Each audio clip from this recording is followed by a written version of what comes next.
Morning, Pallavi. Morning, Pallavi. Good morning. We've got Simon Foster and Pat Ryan joining us. Simon's joining us from New Zealand and Pat's joining us from Warrnambool in Australia. So welcome to the Impact. Thank you. Thanks for having us. So I'm hoping to find out a little bit more about how Pat and Simon, how did you guys meet? I'll take the lead on that one. So probably over a decade ago, I was primarily just a hobby trainer. I was a psychology teacher and I wanted to upgrade my qualifications to become a psychologist. So I did my postgrad studies in the Gold Coast of Queensland. But the previous year I'd won a few pretty big races in Victoria. So I bought a horse to come with me and I kept it at Simon's stables. He had just started training. And we, because we were both sort of in the infancy of our training, we got along pretty well. And Simon had, I think, the Lightning Stakes winner, was it that year or close to the year? And I had a winner at Doomben and a runner in the Stradbroke, which was a big race there. So we hit the ground running in Queensland, and we always said that if we got the opportunity, we'd probably get together and link up in a partnership somehow. He kept travelling here, there and everywhere, so it's taken me 10 years to pin him down. Well, he's gone around the world and come back. Yeah, that's it. You know, places people haven't... I haven't been on holiday to Korea. You've trained there, lived there. 3 years? Did you live in Korea for 3 years? 2 years. Yeah, just over 2 years. Wow. So what is the plan going forward? You're obviously in New Zealand at this point. We've got COVID. I know New Zealand is now COVID-free. Australia still got its borders locked, but I think New Zealand has been declared COVID-free. Well, they're not quite COVID-free. I think there's only around about 30 active cases in New Zealand at the moment. So there hasn't been a new case in over a week now. So look, it's looking good for that. Fantastic. But yeah, look, I had a few family commitments after my contract finished in Korea, and I ended up escorting my uncle over for his sister's 80th birthday. And when it all broke out, I ended up being here. So it's probably hasn't been a bad place to be stuck during the COVID virus. There's a lot of worse places in the world I could have been. And look, it's been a good break as well. Fantastic. You could have been stuck in New York, and then that wouldn't have been really nice. No, not really, no. People dream about going to New York, but now, you know, a lot of people are rethinking that opportunity. So what's the plan going forward? You bought some horses and you're in the process of moving them down to Australia, to Warrnambool? Yeah, we're trying to get a wide variety of kind of, you know, we're trying to put ourselves in a pigeonhole with what we're trying to get. We got a nice little 2-year-old Z colt. You know, he's from a nice sprinting family.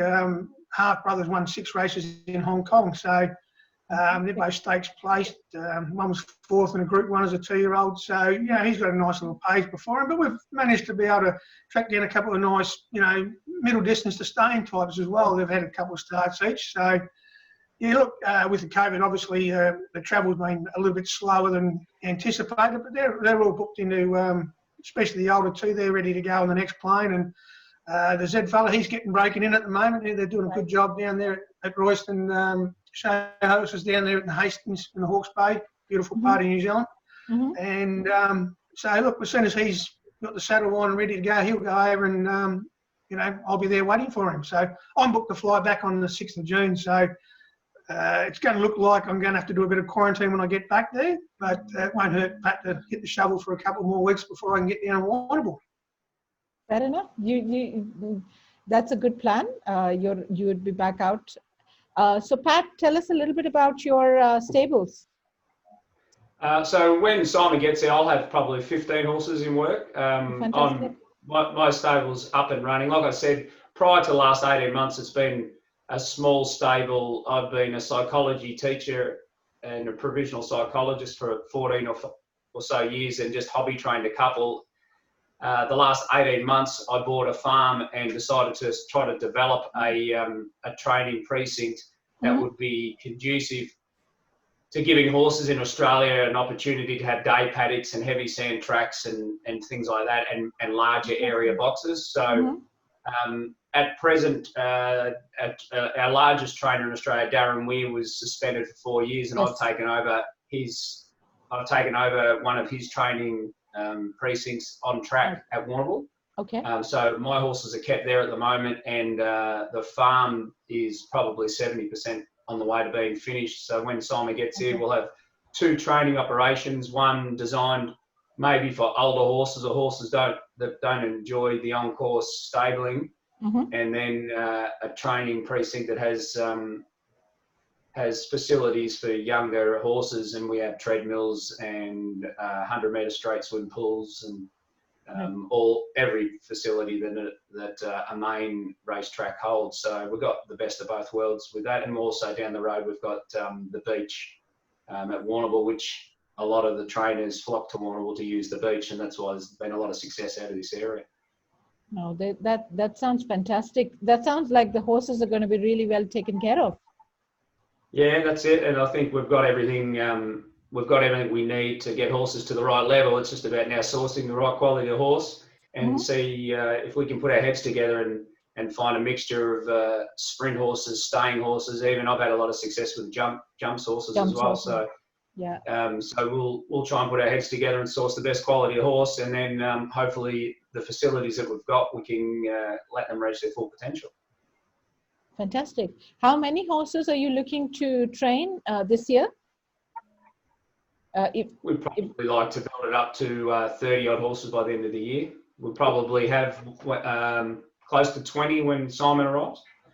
Fantastic. You've got your work cut out for you.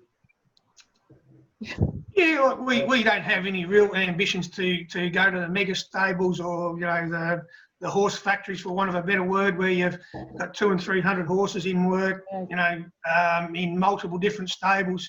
We've come across that figure of about 30, where between the 2 bases, we can have one trainer at both bases at all times. So these horses are always going to be monitored by either myself or Patrick, and that's really the way, the same kind of feeling we have on how horses should be trained is that, we don't believe you should be sending a horse, paying very good money to have multiple stable hands, and the chain of command between the trainer and the horse, and then big stables throughout. It's not the way we like to do things. We like the chain of command to lead trainer with the horse, and we'll be able to do that.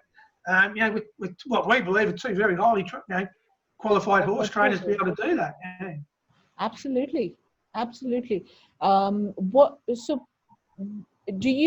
you be looking at races like the Everest or the Melbourne Cup, or in the Melbourne Cup Carnival going forward?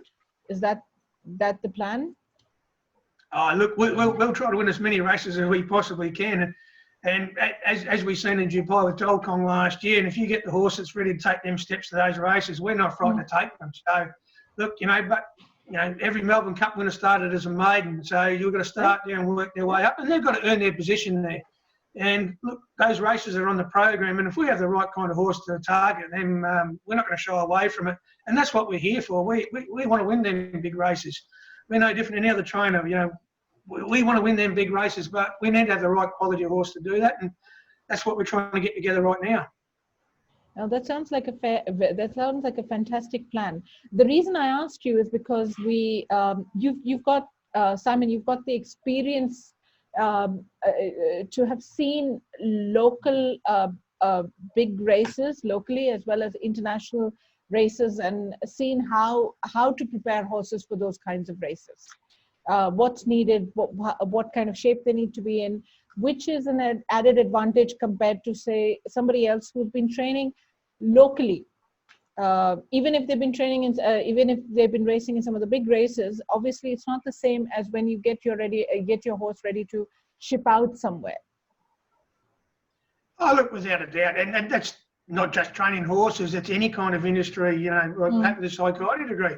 You know, you expand your knowledge, you learn more, and you become better at whatever you're doing by doing that. So I was privileged, you know, even my time in career, even though it wasn't what you would call a high-class training regime, you still learn things, you know. You might learn what not to do, but you still learn things. So, you know, the wider you can spread your wealth of knowledge over different areas and different styles of training, you're bound to learn from it. So, look, it's something I really enjoyed, and I've taken a lot out of it, you know, so it was without a doubt.